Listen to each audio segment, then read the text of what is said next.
Come now, sit down here beside me, child. Just make yourself at home. This little house of mine is simple, with only the sound of my sewing machine for company from dawn till dusk. You see, my hands are only familiar with a needle and thread now, sewing to get by and to keep my mind from wandering. I'm an old woman, 65 years old, no less. At this age, people usually prefer silence, but I feel the need to speak. Do you wonder why? I want to tell you a story. This is a true story, one that I have held in my heart for most of my life. It is a heavy thing, like a stone pressing on my heart, a story of trust broken and innocence lost. Perhaps you will find it sad, but I tell it now not to dwell on my own fate, but with the fragile hope that my words might travel, reaching someone who feels alone in their own darkness, and let them know they are not the only one. Your presence here, right now, patiently listening to an old woman about to tell an old tale, means more than you know. It helps me feel the burden on my shoulders lighten just a little. So, if you're willing, could you spare me a moment of your time? My story begins in a very simple place. I was born in a simple place, deep in rural Appalachian Tennessee, in a house with worn-out wooden floorboards that my mother always kept spotless, tidied with care. My father worked on a small tobacco farm all day, coming home late and tired, and my mother did quilting to help out. Money was tight, but there was more than enough love and faith to go around in our house. The small Baptist church was everything to us. Every Sunday, bright and early, my mother would wake me up to go to the service. She'd say we had to thank God for everything we had, even if it was just a plate of beans and cornbread and a roof over our heads. I went happily. I loved the sound of the hymns we sang, the smell of the flowers we brought to decorate the altar, and the sight of people hugging and smiling at each other. It was simple, but special. The church was a wooden building with old pews, but to a child like me, it looked like a castle. There was a pulpit in the middle where the pastor preached, and I would just stare, thinking he was really talking to God. Pastor Miller was the head of the church, a calm man with a strong voice and a gentle way about him. He had graying hair, a neatly trimmed beard, and a way of speaking that made everyone fall silent to listen. Everybody liked him. My mother would tell her friends he was a gift from God to our community. She was always saying he was a holy man who brought God's word to us. At 11 years old, I believed every single thing he preached from that pulpit, thinking he was an angel sent from heaven. At the end of the service, he always greeted everyone at the door, shaking hands and smiling. My mother said he was an example to follow, and I, full of admiration, agreed. My life was like that, a rush between school, playing with my friends in the town park, and church services. At school, I loved Mrs. Gable's classes. She said I was smart and read well. After school, I'd play tag and hide and seek with Cassie, my best friend. We'd run until we were exhausted, laughing loudly and forgetting about the hard parts of life. Sometimes I'd go into our backyard to pick wild blackberries that grew on the fence line, eating them until my face was stained, and I was happy with those simple things. But the Sunday service was the best day of the week for me. I'd put on my prettiest dress, the one my mother had sewn with so much care, and I'd walk hand in hand with her, singing hymns along the way. My mother was always teaching me to respect my elders and to help at the church because she said it was good for the soul. One day, she told me I could start helping more, arranging the chairs, bringing flowers for the altar, things like that. I was so excited, thinking it was beautiful to be close to God and to help the church my family loved so much. I would bring a handful of flowers I'd picked from the fields, daisies and Queen Anne's lace, and arrange them in an old vase they had there. It looked pretty, and I felt important, as if God himself were truly watching me. One Sunday, while I was arranging the flowers, Pastor Miller walked by and stopped. He had his Bible in his hand, as always, and he looked at me with that smile of his. He spoke in a soft voice. "Oh, Willow, you take such care. God sees everything, and he will bless you greatly." I smiled, full of pride, feeling my face flush with happiness. I was so giddy, thinking I had done something very special. When I got home, I told my mom, and she was thrilled. She said I was on the right path, that helping at the church was a credit to our family. My dad, who was sitting on the porch, heard and said I was an obedient girl and that God would always protect me. I kept going to the services every week, and sometimes even during the week when there was a prayer meeting. My mother liked it when I went. She said it was good for my soul, and I went happily, singing the hymns I knew by heart. Pastor Miller always greeted me, asked how I was doing in school, if I was obeying my parents. I'd answer enthusiastically, telling him I was doing well in my classes and helping my mother at home. He would smile and say I was a child of God, that I had a beautiful future ahead of me. I believed him, never imagining that everything would turn so ugly. Back then, I didn't know what it meant to distrust people. In our small town, everyone knew each other, and we trusted those who were close. The pastor was like a father to the community, someone we looked up to with respect and admiration. My mother said he was a man of God, and I thought that meant he would never do anything wrong. I was just an 11-year-old girl, full of dreams and faith, unaware that the world could be darker than I imagined. But I would only find that out later, and this story will show you how everything in my life changed. My story is just starting to get heavy, but I promise to tell you everything because maybe it will help someone out there. After Pastor Miller praised me for the flowers, my life at the church began to shift.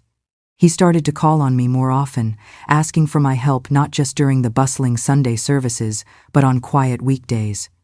The church on those days was a vast, silent space, filled with an echoing stillness that felt different, heavier. My mother saw it as a blessing. "Willow is being guided by a man of God," she'd boast to the neighbors. My father, weary from the farm, would hear this and nod, pleased I was on the right path. Their approval filled me with a deep, satisfying pride, a sense that I was contributing something meaningful to my family and to God. Pastor Miller had a voice like slow honey, a tone that settled over you and calmed your worries. He would approach me, his Bible a constant presence in his hand, and his calm eyes would hold a smile that seemed meant only for me. "You are a true child of God, Willow," he'd say. "He has given you such a pure heart." I soaked in his words, my face flushing with joy. He began asking me to stay after services, inquiring about my schoolwork and my life at home. I shared everything with an open heart, believing he was a kind man who genuinely cared. It was only much later that I understood he wasn't just caring, he was studying me, learning my vulnerabilities, mapping the territory of my trust. One afternoon, my mother sent me to take a sweet cornbread loaf she'd baked as a gift for the pastor. I ran over with the loaf wrapped in a cloth and knocked on the door of the small room at the back of the church. He opened the door, all smiles, and said the church was a happier place when I was around. He said he enjoyed my company very much, that I was a blessing. At that moment, my heart swelled with pride, and I thanked him shyly. He invited me in, sat in his chair, and started talking to me, asking about school, my parents, the games I played. I answered everything, thinking it was a nice moment, as if he were a caring uncle. But today I see that his manner was a mask, a way to gain my trust while he prepared to violate it. Yet, there were moments when a strange coil of unease would tighten in my chest. I couldn't put a name to it then, but my body was trying to warn me of danger my mind couldn't yet recognize. One afternoon, while arranging hymnals, I felt his eyes on me from across the sanctuary. He approached silently, then said, "You're becoming a pretty young lady, Willow. The boys will start noticing you soon." A sudden heat rushed to my face. I looked down, my fingers fumbling with the worn book covers. He chuckled, a soft, low sound. "It's good that you're shy. God appreciates modesty in a young woman." When I mentioned it to my mother, she simply laughed. "Oh, he's just teasing you, sweetie. You're still a child." Her words were meant to soothe, but his comment felt like a secret I didn't understand, a door being slowly opened to something I wasn't ready to see. Pastor Miller started giving me more important tasks. He asked me to stand near the altar while he preached, to bring him the Bible at the pulpit, to help set up for the prayer meetings. I did everything with great care, thinking I was pleasing God. My mother was overjoyed. She told her friends the pastor called me his little helper. My father would hear and say I was being a blessing to the church. I felt important, like I was the pastor's special assistant, and that filled me with pride. But now I see he was pulling me closer to him, making me comfortable in his presence so he could do what he wanted when the time was right. The feeling returned one day, stronger this time. As I was wiping down the pews, his footsteps were unnervingly quiet as he came up behind me. His hand rested on my shoulder, its weight sudden and unfamiliar. "You're different from the other children, Willow," he said, his voice close enough that I could feel his breath. "God has chosen you for something great." A cold stone settled in my gut, a definite sense that something was off. He squeezed my shoulder gently, his gaze lingering on me in a way that made my skin prickle. After a long moment, he let go. "Continue your work. God is watching." I fled the church as soon as I could, my heart thudding against my ribs for reasons I couldn't yet piece together. When I got home, my mother asked how my day had been. I told her the pastor said I was chosen by God, and she got all excited, saying it was a blessing. But I didn't tell her about the knot in my stomach because I thought it was just me being silly. My mother always said I had to trust the pastor, that he was a man of God, so I kept that feeling to myself. At night, I lay in bed thinking about what he had said. I tried to pray, asking God to show me if everything was okay, but I fell asleep before I got an answer. Looking back now, I see that moment was the start of a dark path I didn't know I was walking, a path that would lead me away from the innocence I treasured so deeply. Outside the church, my life went on as before. I went to school with Cassie, played in the park in the afternoons, helped my mother with the laundry and sewing. But the church was becoming a bigger part of my day, and Pastor Miller was always around, calling me, praising me, looking at me in a way I couldn't explain. I kept going, happy to help, but that feeling of dread in my stomach was getting stronger, like a cloud I couldn't see but felt approaching. Today I know it wasn't just in my head, and what came next only proves it. Time went on, and Pastor Miller became more and more present in my life. I kept going to church almost every day, arranging the flowers, cleaning the pews, helping with the hymnals. My mother was so proud, and I thought I was pleasing God with my efforts. But that pit in my stomach that I sometimes felt was getting stronger, and today I know it was my heart trying to warn me of what I still couldn't see. One afternoon after school, my mother asked me to take an embroidered altar cloth she had made for the pastor to use. I went with the cloth wrapped up, knocking on the door of the little room at the back of the church. He opened the door with his usual smile and told me I was becoming a very beautiful young lady. He said my hair was shining and that I looked like a flower. I smiled shyly, my face flushing, and thanked him. But something in his voice made me uneasy. It was different from the way he spoke to other children, more intimate, more possessive. He took the cloth, thanked me, and told me to come in for a minute, that he wanted to talk to me. I went in but stayed near the door, a tightness in my chest that I couldn't explain. He sat in his chair and started saying that I was very special, that God had chosen me to be an example for the other children. He said I had to trust him because he knew what was best for me. I nodded my head, thinking it was just more advice. But today I see that he was trapping me with those words, making me believe that everything he did was God's will. Before I left, he ran his hand through my hair slowly and said I was growing up fast, that soon I'd be a real young woman. I left there with my heart pounding, feeling a chill I didn't understand. When I got home, my mother asked how it had been. I told her the pastor said I was special, and she smiled, saying it was a blessing to hear that. But I didn't tell her about the way he said it, or about the touch on my hair, because I thought my mother would laugh at me, saying it was nonsense. At night, I lay in bed thinking about it. I tried to pray for God to show me if everything was okay, but sleep didn't come easily. Today I know that discomfort was a warning, but back then, I was just a girl and had no way of understanding what was happening. The next day at school, I was playing with Cassie during recess. We were running around the park, laughing loudly, and for a moment I forgot about the tightness in my chest.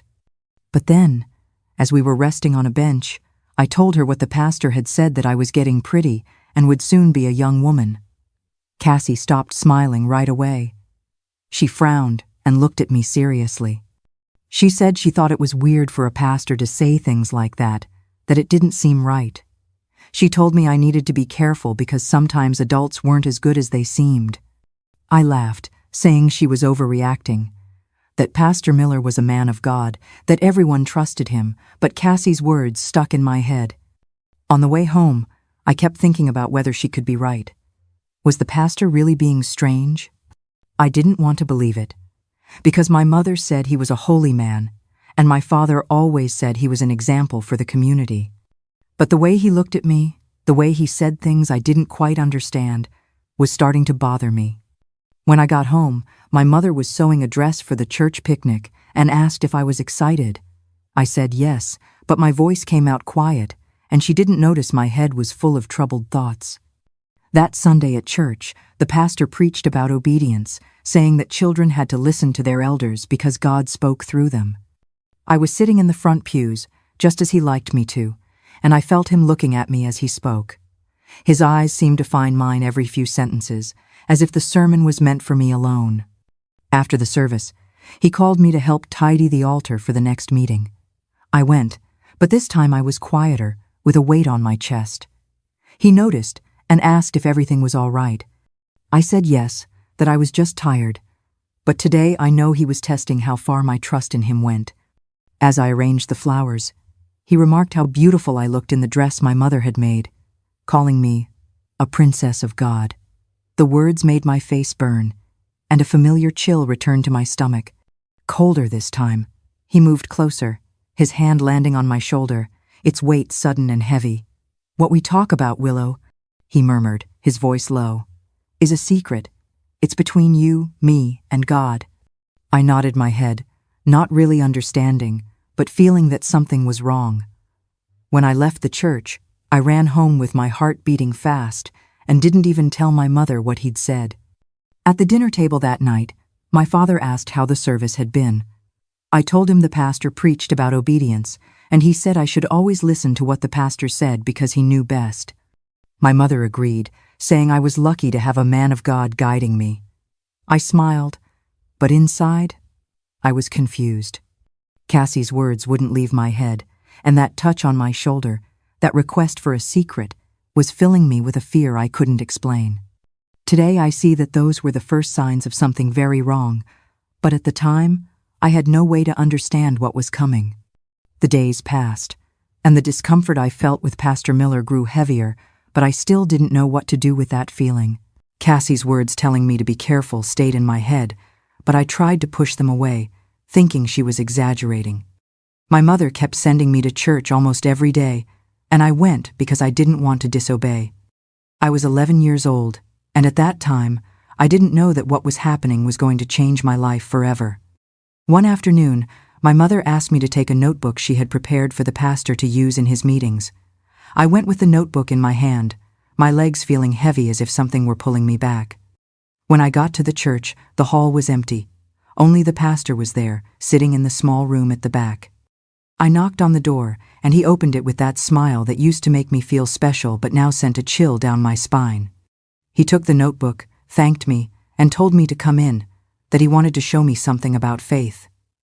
I entered but stayed near the door, my heart beating fast. He told me to sit in a chair and began to say that I was a very obedient girl, that God liked that. He said I had to trust him because he was the guide God had placed in my life.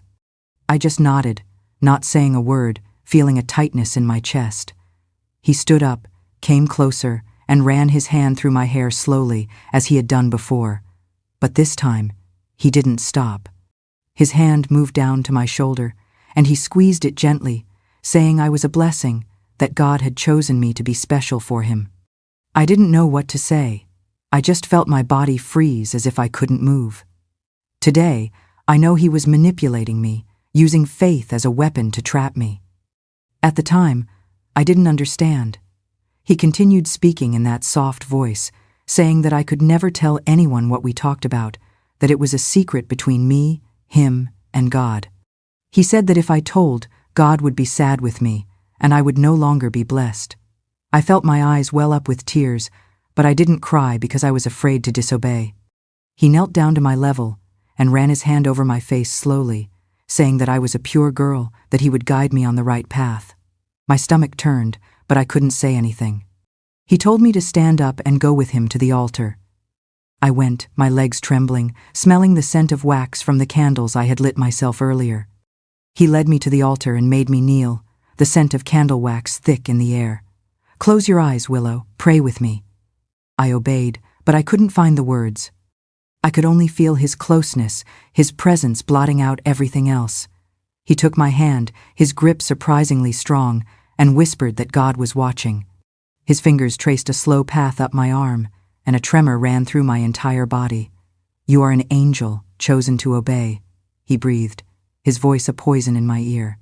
I wanted to run, to scream, but fear had turned my limbs to stone. His hand slid from my shoulder to my waist, pulling me against him. "This is our sacred secret," he whispered. "God understands. Don't be afraid." My heart hammered against my ribs, a frantic bird trapped in a cage, and silent tears began to trace paths down my cheeks. He held my face with both hands and said that I was his now, that God had given me to him. I didn't fully understand what was happening, but I knew it was wrong, that it wasn't of God. When he finally let me go, I was shaking all over. He straightened his clothes, smiled as if nothing had happened, and told me not to tell anyone, that God punishes those who disobey. I got up from the floor with weak legs and ran home without looking back. When I arrived, my mother was in the kitchen and asked if everything was okay. I lied, saying I was tired, and ran to my room. I threw myself on the bed, my body feeling heavy, and cried softly, afraid she would hear. Today, I know that my childhood ended that day, there at that altar, with no one to save me. That night, I couldn't eat anything. My father asked if I was sick, and my mother said I must be tired from helping at the church.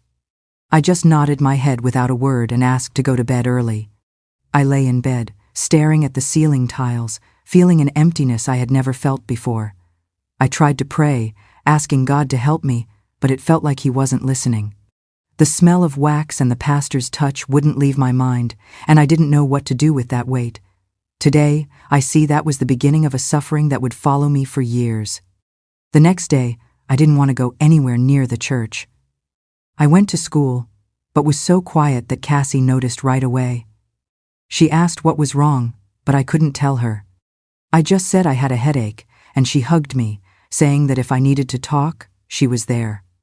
I wanted to tell her, but the fear of disobeying the pastor, of God punishing me, was greater. I spent the whole day with that lump in my throat, feeling like something inside me had been torn out. And the worst part was, I knew I would have to go back to the church because my mother wouldn't let me stop helping. After that day at the altar, the girl I had been was gone. His touch, his whispered words, the cloying smell of candle wax, they became a part of me, a phantom weight I couldn't set down. At 11 years old, a door to my childhood slammed shut, and I was left on the other side, alone. The silence I was forced into became my prison, its walls built from fear and shame. In the days that followed, I began to avoid the church as if it were a cursed place. Headaches, homework, exhaustion.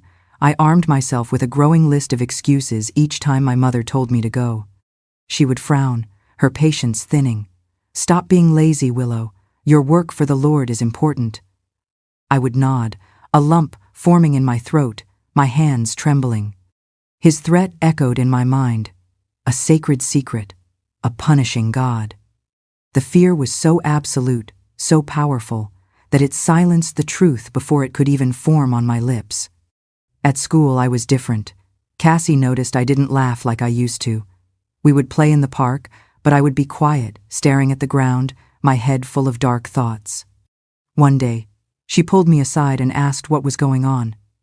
I said I was just tired, but she didn't believe me. She looked me in the eyes and said I seemed sad, that if someone had hurt me, she would help. I wanted to tell her, I swear I did, but the fear of disobeying the pastor, of God punishing me, tied my tongue. I just shook my head and asked her not to worry, but I felt a lump in my throat that wouldn't go away. At home, my mother started to get suspicious. She would ask why I didn't want to go to church anymore, saying that Pastor Miller had asked about me, that he was worried. She said I couldn't abandon my duty to God, that helping at the church was a blessing. My father would listen and agree, saying I had to go back, that the pastor was a good man who was guiding me. I would listen to it all in silence, my hands sweating, feeling like I was going to explode.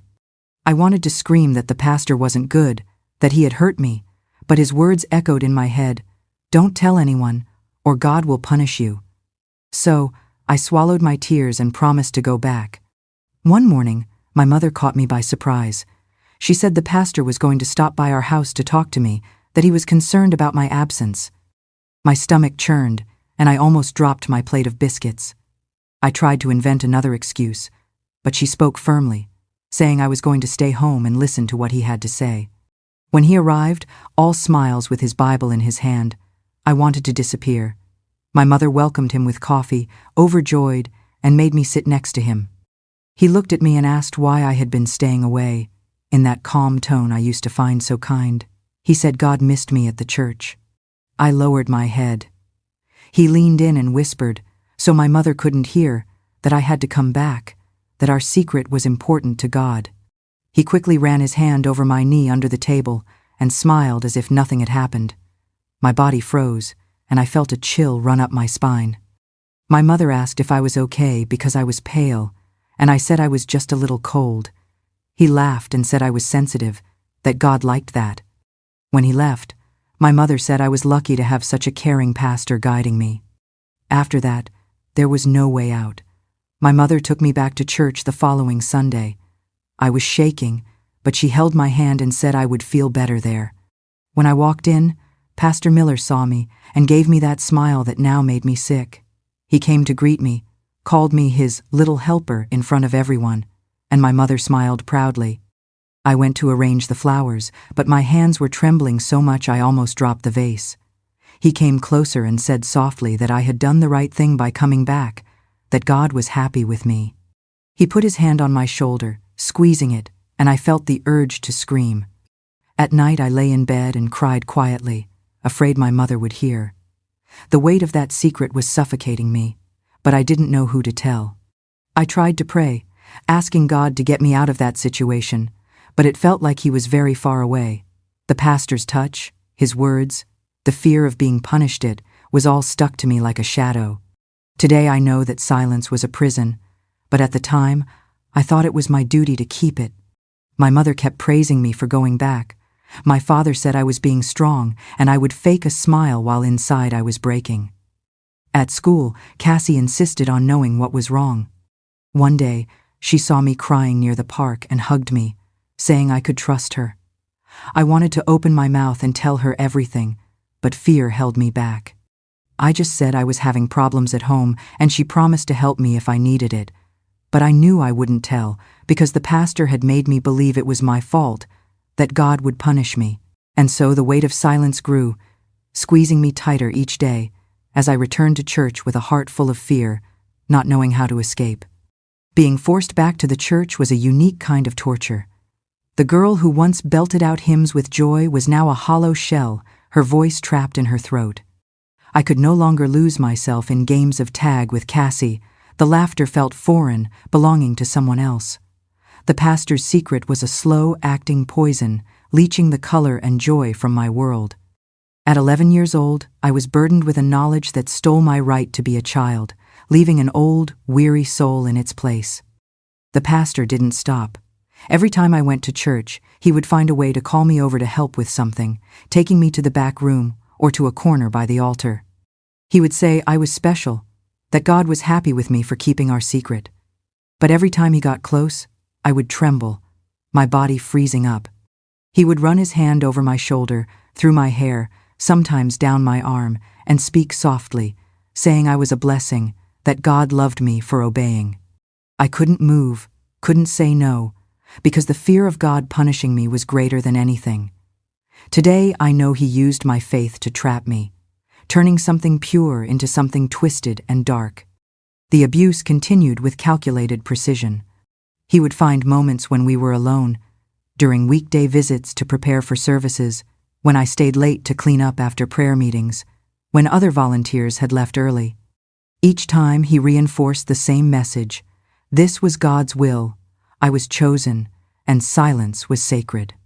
He would touch me inappropriately, always followed by prayers and biblical verses that made me more confused and ashamed. The physical violations were accompanied by psychological manipulation so thorough that I began to question my own reality. My mother kept sending me to church, not knowing what was happening. She would say I was quieter, that I seemed sad, but she thought it was just a phase. She'd say helping at the church would bring me peace, that Pastor Miller was a man of God who was guiding me. I would listen in silence, a lump in my throat, and I would go because I didn't have the courage to disobey. When I got there, the pastor would look at me with that smile that gave me chills. He would preach about obedience, about how God punishes those who don't listen to their elders, and I felt he was talking to me, reminding me of our secret. At night I would lie in bed and couldn't sleep properly. I would stare at the ceiling, feeling an emptiness I couldn't explain. Sometimes I would dream of the pastor, of the smell of candle wax, of his hands on my body, and I would wake up crying, my heart racing. I tried to pray, asking God to save me, but it seemed like he wasn't listening. I felt dirty, as if something inside me had been broken.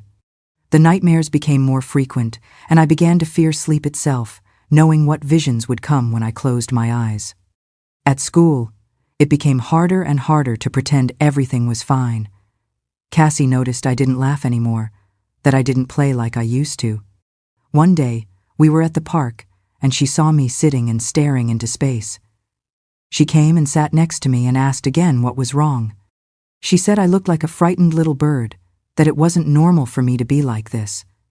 I felt my eyes fill with tears, but I held them back. I wanted to tell her, but the fear of God, the fear of the pastor, the fear that no one would believe me, paralyzed me.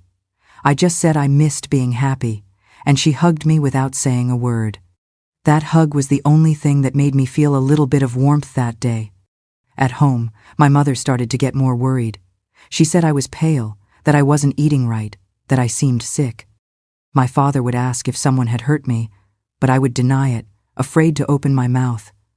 One night, she caught me crying in my room and asked what was wrong. I said I missed my friends, that I was tired of school, anything to make her stop asking. She hugged me and said I needed to pray more, that God would give me peace. But praying didn't help, because every time I closed my eyes, I saw the pastor's face, felt his touch, and the fear came rushing back. The worst part was that the abuse escalated over time. The pastor seemed to enjoy seeing me scared, seemed to feed off my fear and helplessness. He would call me to help with simple things, like arranging the hymnals or cleaning the altar, and he would take the opportunity to get closer, to touch me more invasively. Once, while I was alone in the back room, he locked the door and said he wanted to teach me more about obedience. He put his hand on my waist, pulled me close, and whispered that I was his, that God had given me to him. I cried softly, asking him to stop, but he said I couldn't disobey, that God was watching. When he let me go, I ran home, my body feeling as heavy as if I were carrying a sack of rocks. My childhood was slipping through my fingers, and I didn't know how to hold on. I no longer sang the hymns with joy, no longer laughed with Cassie, no longer felt like playing. Everything I did was automatic, as if I were a lifeless doll. My mother kept praising me for helping at the church, saying the pastor was proud of me. But I no longer felt pride. I only felt fear, shame, and an emptiness I couldn't explain. The trauma was taking root deep in my soul, changing me in ways that would take decades to understand. Pastor Miller remained in our town for 2 more years before he was transferred. During those 2 years, I lived in constant fear whenever I had to go to church. The abuse continued whenever he could get me alone, always with the same threats about God's punishment if I told anyone. Each incident left deeper scars, not just on my body but on my spirit. When he finally left, I felt both relief and confusion.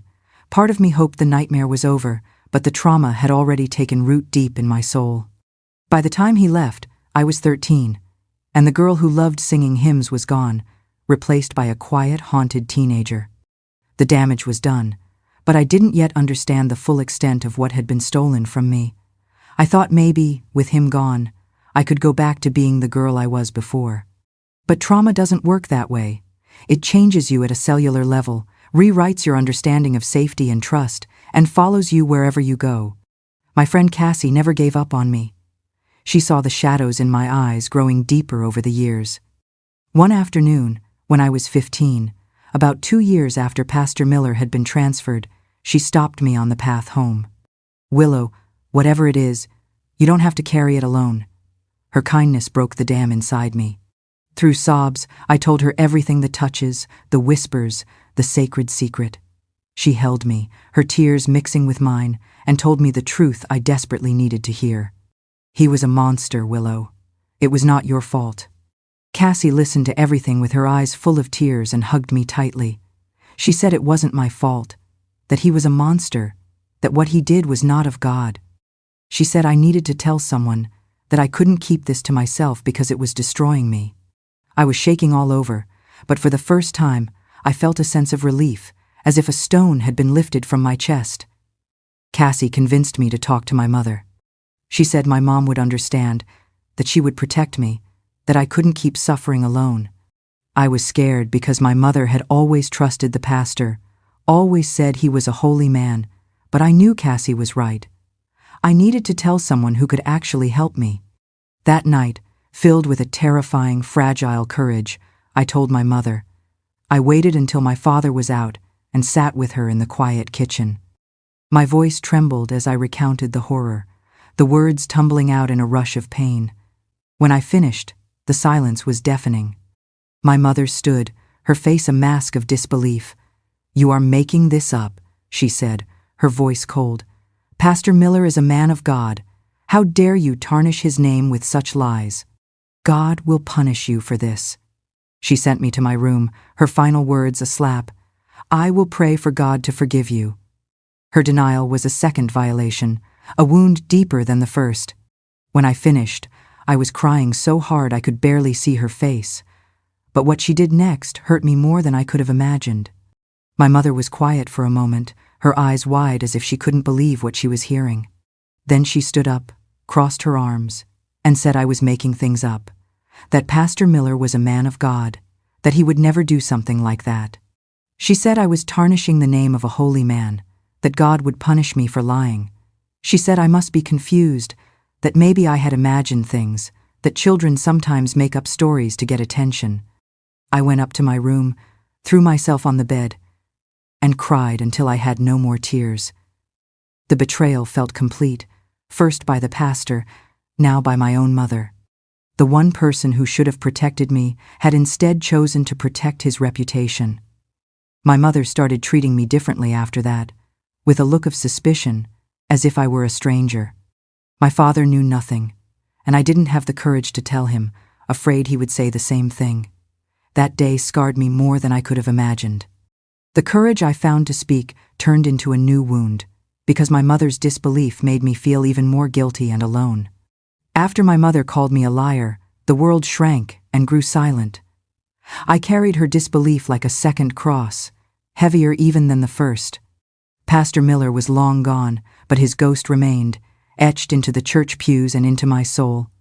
The years after my 16th birthday passed in a gray haze. I finished school with my mind elsewhere and took up small sewing jobs. My hands stayed busy, but my spirit remained numb.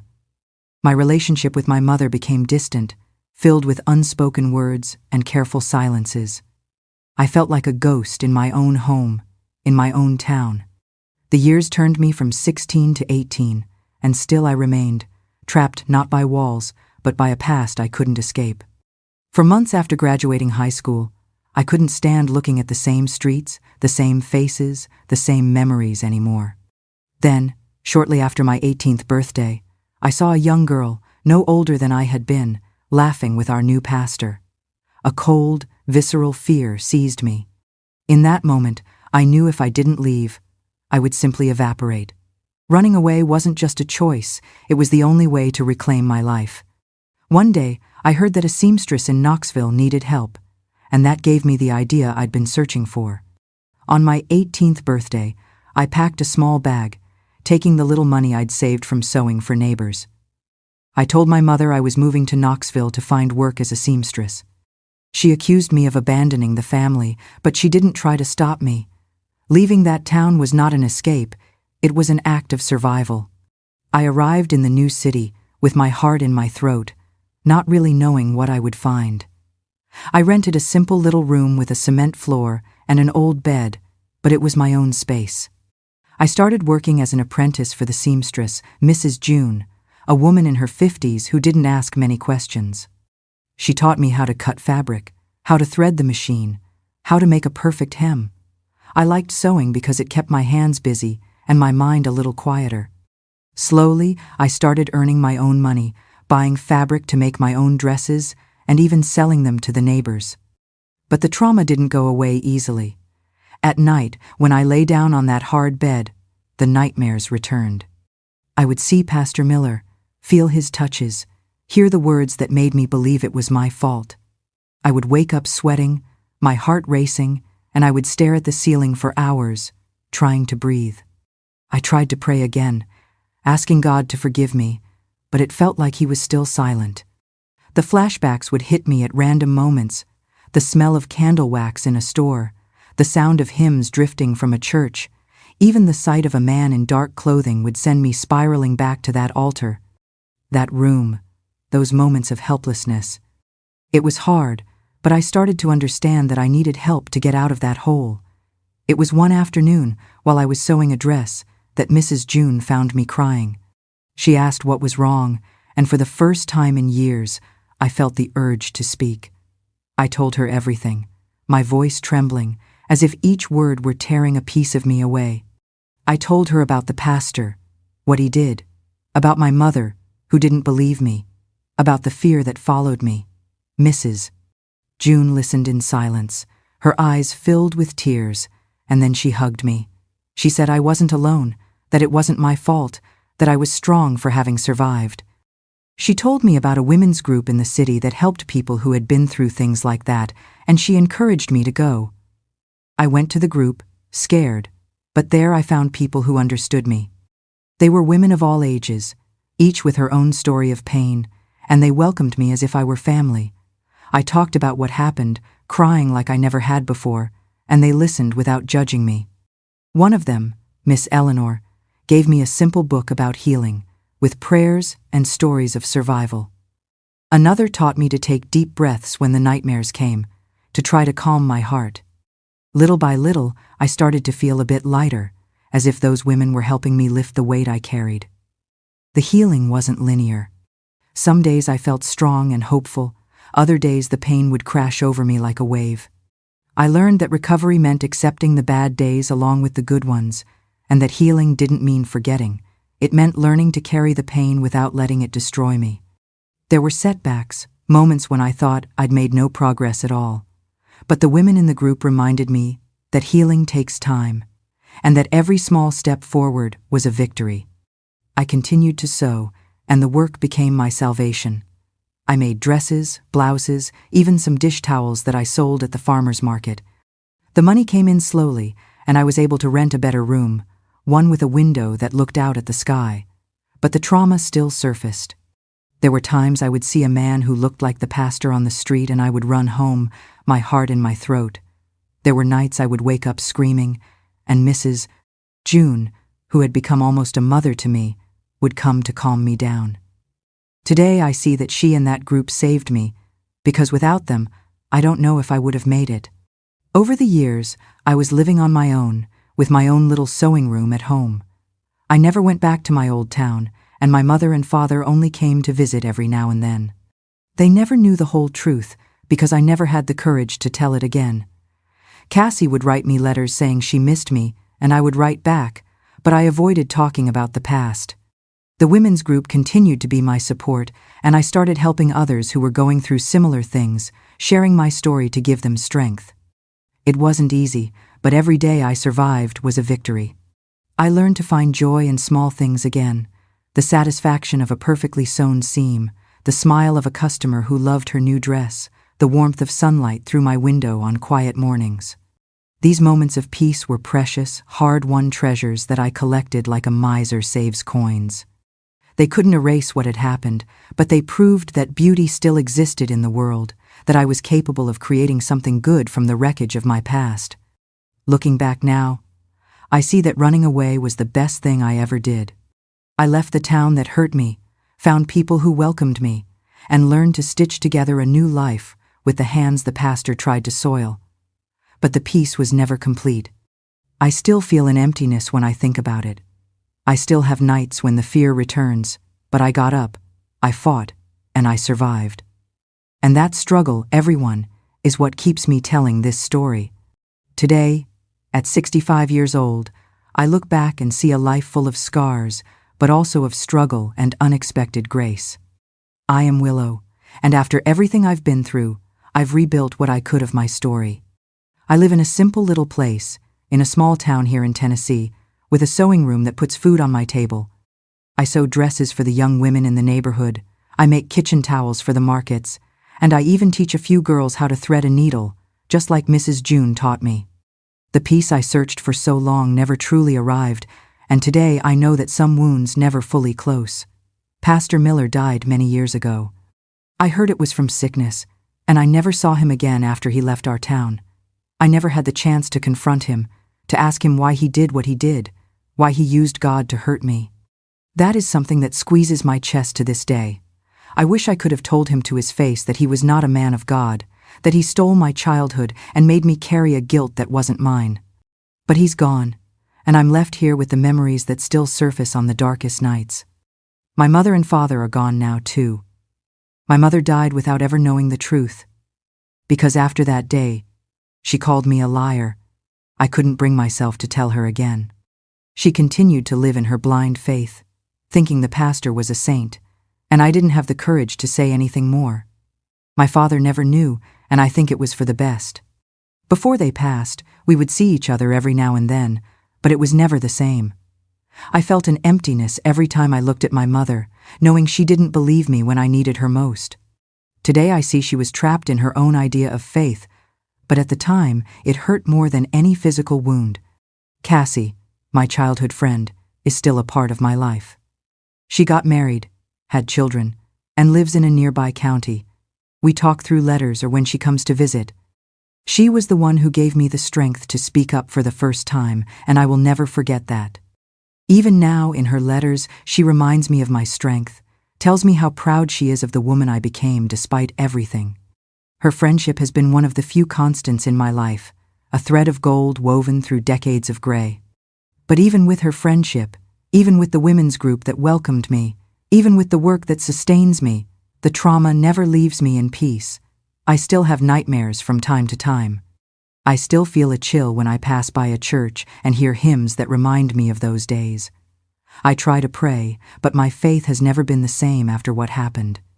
I learned to live with this pain, to sew it into the fabric of my memories like a crooked thread that won't come out. I've helped other women who went through similar things, and that gave me a purpose. In the support group, I tell my story to show that it's possible to survive, that we can get back up even after falling so far. But the truth is, I never truly healed completely. What the pastor did to me changed me forever, and my mother's disbelief scarred me in a way I can't fully explain. I survived, yes, but the peace I wanted, the peace of a child who sang hymns without fear, that I never found again. Today, looking at the threads I sew and the girls I teach, I see that I did the best I could with what I had left. I held my head high, I fought to have my little house, my work, my life. But the emptiness is still here, and I think it will be until the day I close my eyes. Yet there is something to be said for endurance, for the quiet heroism of getting up each morning and choosing to continue. Every stitch I make is an act of defiance against the darkness that tried to consume me. Every young woman I teach is a victory over the silence that once imprisoned me. Every day I breathe is proof that evil did not win, that the little girl who loved to sing hymns still lives somewhere inside me, scarred but not destroyed. My survival is not a story of a battle won, but of a long, quiet endurance. Life is indeed tough, but our capacity to endure, to stitch together a new day from the scraps of yesterday, is tougher still. Even if perfect peace remains elusive, the act of going on is its own victory. And that is my story. I have poured out my heart to you now, shared the heaviest burden I carry, and in doing so, I hope I have lightened it just a little. And now, I want to hear from you. What burden are you carrying silently in your heart? What story does your heart long to tell? I invite you, if you feel ready, to find a voice for your own story. Share it, even if it's just with one trusted friend. Don't let silence be your prison, as it once was for me. If stories like mine touch you, and if you believe in the power of sharing, please consider supporting spaces where survivors can speak their truth. Together, we can create a world where no one has to feel alone in their darkness.